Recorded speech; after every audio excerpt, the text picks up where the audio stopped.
उदाहरण दें आपको हम। उदाहरण ये है कि जब जेपी एसोसिएट ऊपर के रेट पर था, तब से जेपी एसोसिएट अपने लेनदारों का जो उसको पैसा देना था उस पर बार डिफॉल्ट हो रहा था। मैं बता रहा हूँ ना, पब्लिक में है कुछ, लेकिन कुछ को नहीं पता इस बारे में। क्योंकि अगर किसी के ऊपर कोई पॉजिटिव चीज आ गई तो आधी पब्लिक तो सोचती है सब कुछ हमारे लिए अच्छा हो गया है। पर न्यूज क्या है, करोड़ का चेक कौन दे सकता है? क्योंकि उसे आगे बढ़ने के लिए चाहिए पैसा। तो यहाँ ऐसा जताया गया है, दिखाया गया है कि जिंदल जो पहले न्यूज उठी थी, अडानी जो पहले ही अपनी टेलीकॉम के लिए कुछ चीज़ें खरीद कर बैठे हैं, तो क्या उनको एक मौका मिल सकता है? अंदर तो वो दिमाग नहीं है। ये ध्यान रखना, शेयर बाजार के अंदर, पब्लिक की बता रहा हूँ मैं, हर एक के अंदर वो दिमाग नहीं है जो इस रणनीति को समझ जाएगी।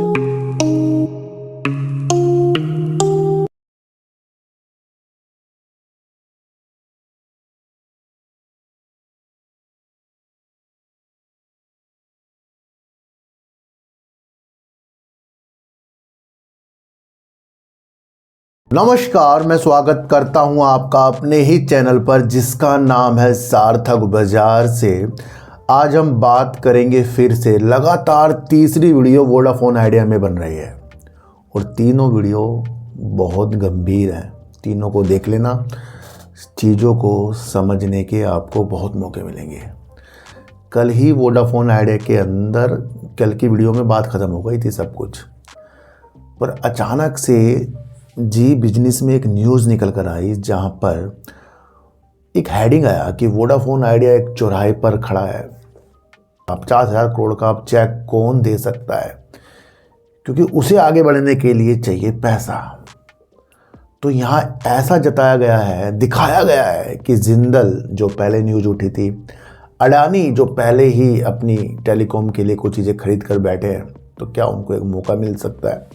फिर तीसरी तरफ बीएसएनएल।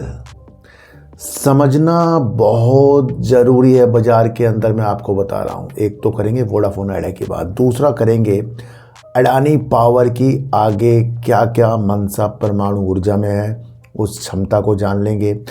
कैबिनेट से लगभग 37,000 करोड़ रुपए की एक चीज़ होने वाली है जिससे हम जो आयात करते हैं ज़्यादा से ज़्यादा एलएनजी, यूरिया आपको पता ना, तो उसकी आयात को, निर्भरता को कम करने के लिए कैबिनेट ने एक चीज़ करी है जिससे यहाँ की कंपनियों के लिए ये चीज़ें अच्छी हो सकती हैं और इन दोनों के ऊपर निर्भरता कम हो सकती हैं।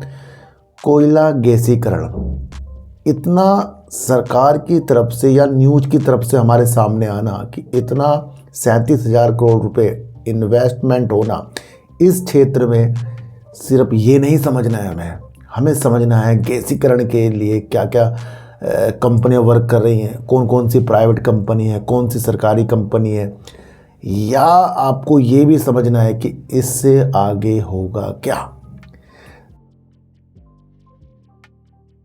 देखो, तो जब न्यूज़ आपके सामने आती है तो वो उसकी दिशा को समझा रही है, आगे की दिशा को बता रही है। अब उसको समझने वाले उसको किस तरीके से समझ जाएं, तो हर एक के अंदर तो वो दिमाग नहीं है। ये ध्यान रखना, शेयर बाजार के अंदर, पब्लिक की बता रहा हूँ मैं, हर एक के अंदर वो दिमाग नहीं है जो इस रणनीति को समझ जाए कि जो न्यूज़ आती है ये आती क्यों है, किस लिए आती है, क्या इन्वेस्ट करके जाती है, क्या हमारे इन्वेस्ट हुए पैसों को बर्बाद करके जाती है। इतनी, मैं बता रहा हूँ ना, पब्लिक में है कुछ, लेकिन कुछ को नहीं पता इस बारे में। क्योंकि अगर किसी के ऊपर कोई पॉजिटिव चीज़ आ गई तो आधी पब्लिक तो सोचती है सब कुछ हमारे लिए अच्छा हो गया है। पर न्यूज़ क्या है, गंभीरता से आपको बताकर चलती है बार बार, चाहे वो अच्छी हो चाहे वो बेकार हो, वो आ रही है, वो समझा रही है। अब उसकी रणनीतियों के साथ कोई आगे खेलना ना सीखे तो ये तो पब्लिक की गलती हो गई है।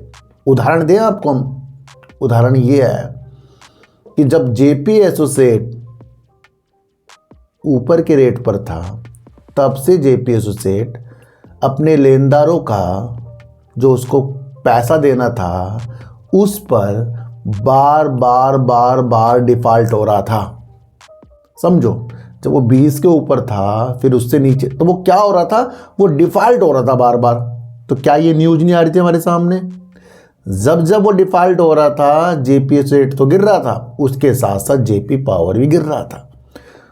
तो हम वहाँ बच सकते थे, तो मैं तो लिए नहीं उसके शेयर, लेकिन वहाँ पर बचने के मौके न्यूज़ में आ रहे थे। तो न्यूज़ बहुत इंपॉर्टेंट हो गई कि जब जेपी सेट दिवालिया भी नहीं हुआ था, उस पर कर्जा तो था पर रेट भी उसके ऊपर थे क्योंकि एकदम भागा था वो। पर वहाँ से जब वो डिफ़ॉल्ट हो रहा, बार बार डिफ़ॉल्ट हो रहा, तो जब हम उस डिफ़ॉल्ट की नीतियों को नहीं समझ पा रहे हैं और फिर कितने ज़्यादा निवेशक उसके अंदर फंस गए हैं। तो मैं क्या कह रहा हूँ कि पब्लिक में साइकोलॉजी बनाना और उसे समझना हर एक की बस की बात नहीं है। तो इसीलिए इस चैनल का निर्माण हुआ है। तो न्यूज़ जो भैया बहुत कुछ बता रही है वो पहले आगाह कर देती है, पर जब वो हो जाता है ना तब हमें समझते हो भाई यार ये हो गया। तो इस चैनल के साथ बने रहिए। ज्वाइन बटन आपके सामने, बहुत कम अमाउंट है, आप मेरे से जुड़ सकते हैं। ज्वाइन बटन आप ज्वाइन कर सकते हैं और बीच में जब आप कमेंट करते हैं तो वहाँ हाइप का एक बटन आता है, उसको भी आप दबा सकते हैं ताकि ज़्यादा से ज़्यादा लोगों के पास मेरी वीडियो जाए। तो ये मैं बार बार न्यूज़ क्यों करता हूँ, क्योंकि न्यूज़ से सब चीज़ न्यूज़ से चल रही है ना भैया। न्यूज़ ही नहीं होगी तो हम क्या आपको बता देंगे, क्या आगे की रणनीतियाँ बना देंगे। बहुत मज़ा आता है शेयर बाज़ार के अंदर में देखा जाए तो, अगर बंदा समझ जाए ना तो मज़े तो बहुत हैं इसके अंदर, और ख़ुद को बचाना अगर सीख जाए तो फिर तो पब्लिक तो आती है जी, ये हो गया वो हो गया। जब कल है 4 मई और मैं आपको बता दूं पश्चिम बंगाल का कल रिजल्ट आने वाला है, कौन बनेगा मुख्यमंत्री। बहुत इम्पोर्टेंट कल का दिन होने वाला है। कल ना तो ट्रम्प की नीति चलेगी, कल ट्रम्प कुछ नहीं चलेगा। कल चलेगा भारत के अंदर पश्चिम बंगाल का रिजल्ट, और रिजल्ट अगर किसी भी पासे गया तो आप अपने माइंड से सोच सकते हैं कैसा बाजार कल हो सकता है। तो कल 4 मई है, पश्चिम बंगाल का रिजल्ट होने वाला है। अडानी पावर ने हमें ये बताया था कि वो परमाणु ऊर्जा के लिए आगे बढ़ रहा है।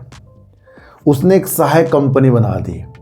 उसने तब सहायक कंपनी बनाई जब सरकार ने ये कहा था कि भैया सरकारी कंपनी तो वर्क कर रही है, साथ साथ निजी कंपनियां जो हैं उनके लिए भी दरवाजे नियमों के अनुसार सरकार ने खोल दिए हैं, ताकि निजी कंपनी जो पावर पर अच्छा वर्क करती हैं वो भी देश की जो क्षमता है 2047 तक 100 गीगावाट बनाने की, उसके अंदर प्राइवेट सेक्टर भी आ गए। और देखने में ये मिला कि अडानी पावर ने इसमें कदम रखा, वो न्यूज़ आ गई। तो इससे आप ये समझें कि यहाँ फ्यूचर अडानी पावर ने दिखा दिया है।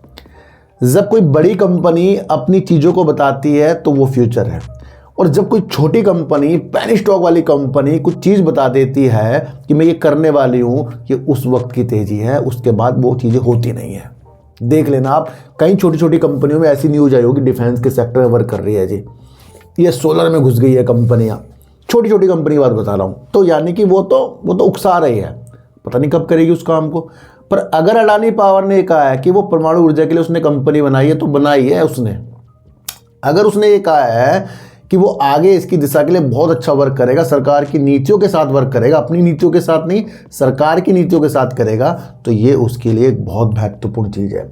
न्यूज़ आ रही है, न्यूज़ को समझे। अडानी पावर परमाणु परियोजना के लिए ज़मीन और विशेष उद्यम जुटाने के साथ ही तेज़ी से आगे बढ़ने की तैयारी कर रही है। अडानी पावर ने तैयारी करना शुरू कर दिया है परमाणु ऊर्जा के ऊपर वर्क करने के लिए, और मैं आपको बता दूं उसके लिए वो ज़मीन ढूंढ रहा है, जो भी उसे अच्छा लगेगा उस पर वो वर्क करेगा।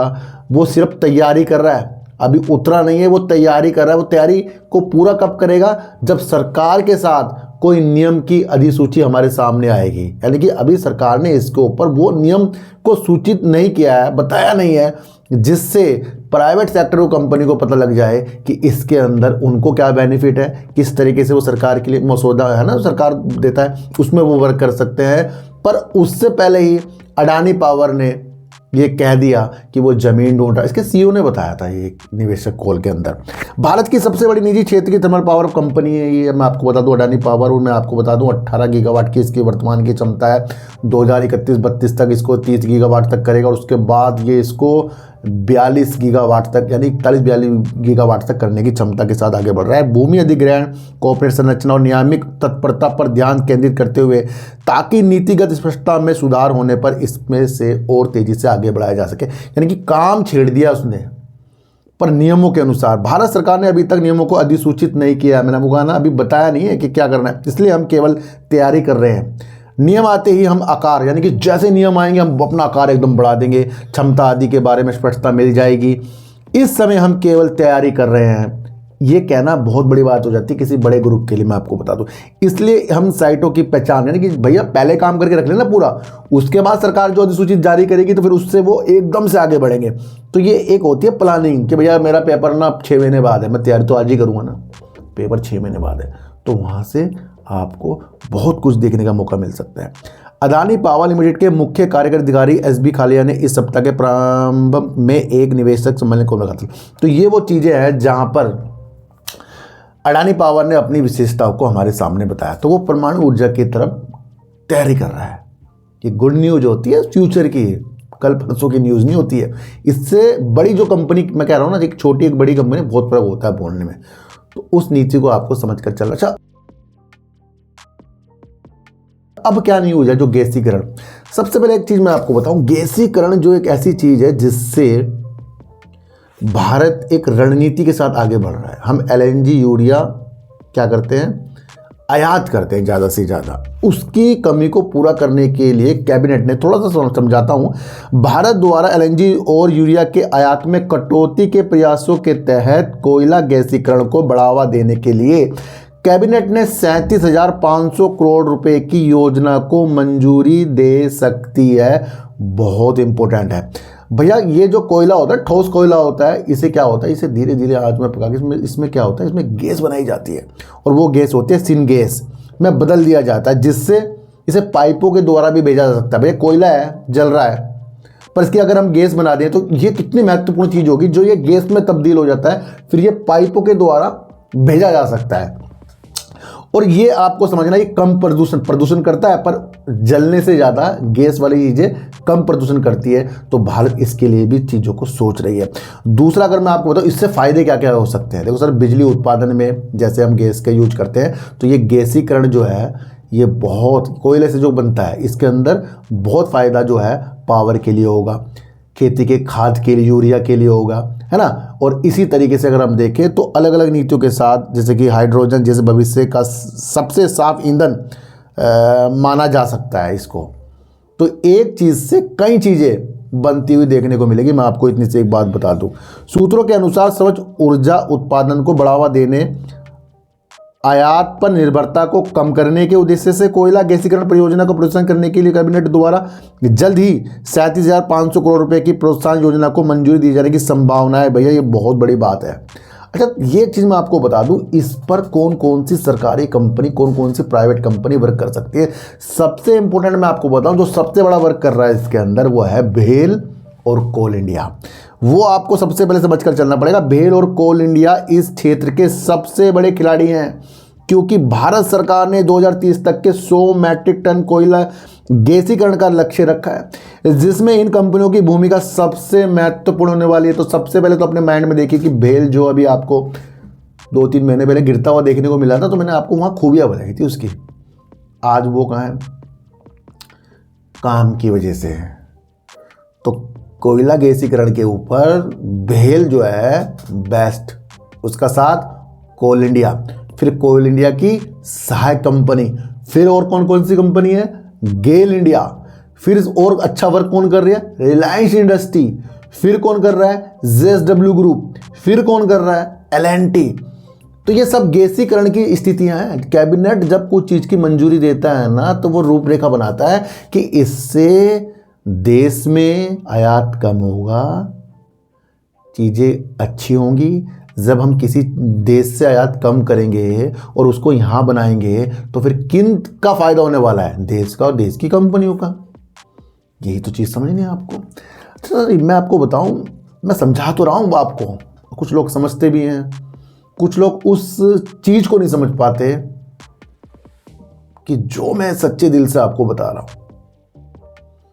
भैया न्यूज आना वो तो आप भी पढ़ लोगे, आप भी समझ लोगे, पर वो गैसीकरण, जो कोयला गैसीकरण आया है, उसका मकसद क्या है, उसके अंदर क्या क्या चीज़ें होने वाली है, ये महत्वपूर्ण होता है आपके लिए। तो आप ये समझे, 3 दिन से लगातार, ये तीसरा दिन है आज वोडाफोन आइडिया में, वैसे बना रहा हूँ, 7 दिन पहले बनाई थी, 2-3 दिन वीडियो बनाई थी, वहाँ से पॉजिटिव चीज़ आ गई थी। और मैंने आपको कहा था कि भैया शुक्रवार शनिवार संडे जो है भैया पासे भी पलट सकते हैं, कुछ ना कुछ चीज़ें आ सकती हैं।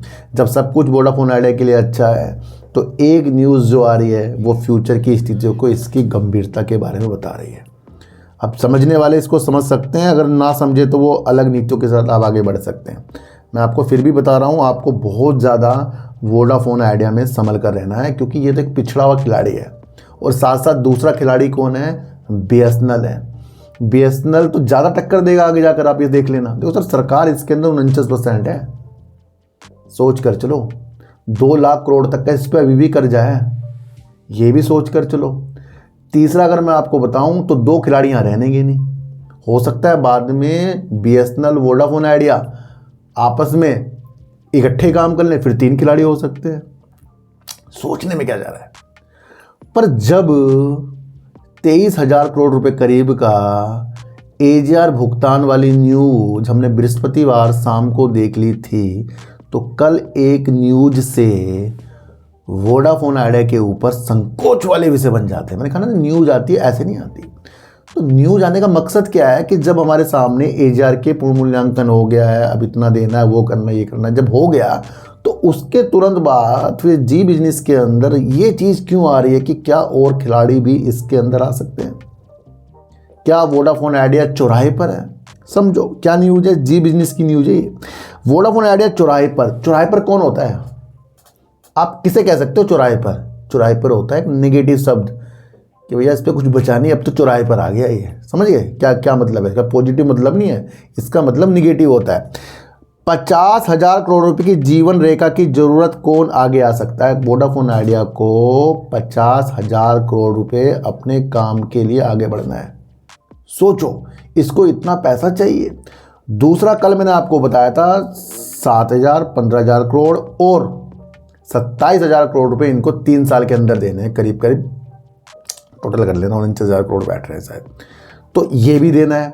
ऊपर से इनको चाहिए फंड 50,000 करोड़ रुपए करीब का। तो उसके अंदर दिखाया जा रहा है क्या अडानी आएंगे, क्या कुमार मंगलम बिरला कुछ करेंगे, या फिर जिंदल आएंगे, जो बीच में आपकी चीज़ें आई थी। समझते हुए जाना, ये समझने वाली न्यूज है। इसकी मौजूदा देनदारियां ऋण, स्पेक्ट्रम भुगतान और पूंजीगत व्यय में फैली हुई है। केंद्र सरकार ने स्पेक्ट्रम बकाये के लगभग 37,000 करोड़ रुपए के बदले 49% की हिस्सेदारी तो ले ली थी।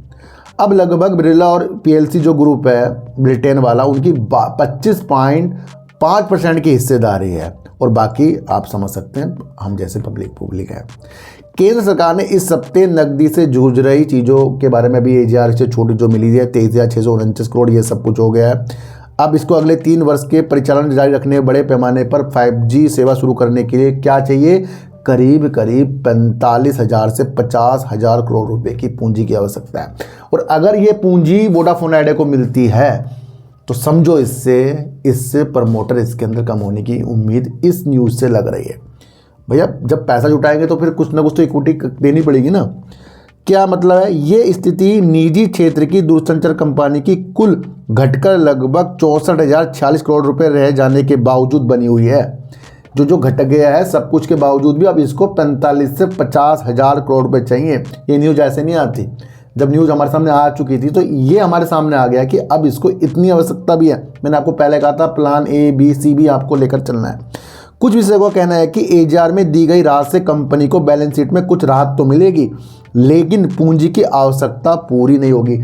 इस न्यूज का मकसद है वोडाफोन आइडिया को 45,000 से 50,000 करोड़ रुपए चाहिए। अगर ये नहीं होता तो वोडाफोन आइडिया एक चौराहे पर है।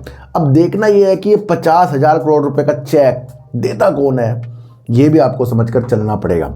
दूसरा मैं आपको बताऊं, विश्लेषकों का कहना है कि सरकार की हालिया राहत से कंपनी की बैलेंस शीट की स्पष्टता सुधार होगा और इससे फंड जुटाने के प्रयासों को मदद मिल सकती है, यानी कि इस चीज़ से पैसा भी आ सकता है। अब देखना ही है देता कौन है।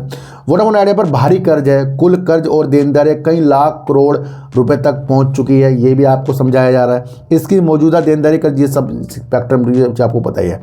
तो अब ये आपके सामने आया है कि अगर वोडाफोन आइडिया 45,000 से 50,000 करोड़ रुपए की संभावित रणनीति इक्विटी योजना लागू की जाती है तो इससे प्रमोटर की इक्विटी और भी कम हो जाएगी, बेशर्त वे हर इशू में अनुपातिक रूप से भाग ना ले। अब मुख्य प्रश्न समझो ये है कि क्या वोडाफोन आइडिया इस फंडिंग गैप को भरने के लिए किसी बड़े एंकर निवेशकों का कर रहा है। अभी आई आपके सामने असली न्यूज। वोडाफोन आइडिया के अस्तित्व का सवाल अब बेहद गंभीर हो चुका है। कंपनी को 50,000 करोड़ रुपए चाहिए। अब देखना यह है कि इसके लिए कंपनी को ये कौन आगे बढ़ता है। क्या सज्जन जिंदल हस्तक्षेप कर सकते हैं, क्योंकि JSW ग्रुप बुनियादी ढांचे और दूरसंचार से संबंधित क्षेत्रों में विस्तार कर रहा है। बाजार में चल रही चर्चा, ये इससे पहले आपने चर्चा सुनी थी, तो उसके प्रयासों के साथ एक जी बिजनेस ने कहा कि क्या ये हो सकता है। सब में क्वेश्चन मार्क है, होना ना होना अलग बात है, पर ये न्यूज़ आ गई है बड़े चैनल पर। क्या गौतम अडानी परिवार कोई कदम उठा सकते हैं। और आपको पता है अडानी ग्रुप स्पेक्ट्रम की खरीद और डेटा केंद्रों के माध्यम से पहले ही दूरसंचार अवसंरचना में प्रवेश कर चुका है, यानी कि गौतम अडानी पहले ही, देखो आपको पता कितनी कंपनियों को कर लेते हैं, नए नए बिजनेस की तरफ वो घुस जाते हैं। इससे पहले भी कंपनी ने भैया स्पेक्ट्रम की स्थितियों के साथ चीज़ें ले रखी है अपने को अच्छा करने के लिए। कुछ विषयों का कहना है कि वोडाफोन आइडिया में रणनीतिक हिस्सेदारी उसकी दूरसंचार संबंधी महत्वाकांक्षा को गति दे सकती है, और उनका ये भी कहना है कि ग्रुप की बैलेंस शीट और बुनियादी ढांचे की मौजूदगी इस संभावित उम्मीदवार बना सकती है। तो यहाँ पर एक नाम सजाया जा रहा है, या फिर कुमार मंगलम बिरला की हिस्सेदारी का क्या होगा जब भाई बड़े बड़े लोग आ जाएंगे, पूंजी जुटाएंगे, तो ये क्या चीज़ है। तो ये सारी चीज़ें आपको बताई गई है। अब आप समझो, अगर यहाँ पर सिर्फ मजबूत खिलाड़ी 3 नहीं रहेंगे तो कहीं ना कहीं फिर जो मूल्य होगा चीज़ों का वो बढ़ सकता है, यानी कि टैरिफ का ही आप समझ लेना। एक कमज़ोर तीसरे खिलाड़ी के समय के साथ प्रतिस्पर्धा में कमी और उच्च शुल्क का खतरा बढ़ जाता है। निजी कंपनियों के साथ साथ आप समझो सरकारी कंपनी BSNL एक सीमित लेकिन एक महत्वपूर्ण बैकअप विकल्प प्रदान करती है। तो यहाँ पर एक हाईलाइट किया गया है BSNL को। तो आप ये समझ सकते हैं कि वोडाफोन आइडिया के पास ये राहत तो मिल गई, इसमें अब कल क्या होता है वो तो कल की बात है, पर फ्यूचर में आपको समझना है वोडाफोन आइडिया को अब 50,000 करोड़ की ज़रूरत है। वहाँ पर जिंदल आ रहे हैं, अडानी आ रहे हैं, और BSNL फिर से उभर कर आ सकती है। आप समझ कर चलना, हो ये सकता है कि जाकर ये बैंक इसको पैसा दे सकता है, ये भी आप सोच लो। आगे कुछ अलग अलग न्यूज़ आती है, ये भी सोच लो, या BSNL के साथ वोडाफोन आइडिया दोनों मिलकर ही काम कर ले, ये भी आप सोच कर चल सकते हो। तो आज की न्यूज़, आज की वीडियो आपको कैसे लगी एक बार मुझे ज़रूर बताना। किसी को भी खरीदने बेचने की नीतियाँ मेरे चैनल पर बिल्कुल भी नहीं है। मेरा कोई टेलीग्राम, कोई व्हाट्सएप ग्रुप नहीं है, ना ही आज तक मैंने बनाया। तो सर सच्ची वीडियो देखिए, अच्छी वीडियो देखिए, समझ कर देखिए, चीटी को आटा दीजिए, गाय को रोटी दीजिए, और अपने बच्चों को ज़्यादा से ज़्यादा प्यार कीजिए, क्योंकि बच्चे ही आपकी मासूमियत से किस्मत पलटेंगे। तो फिर मिलेंगे आपसे नई वीडियो के साथ, जब तक के लिए नमस्कार।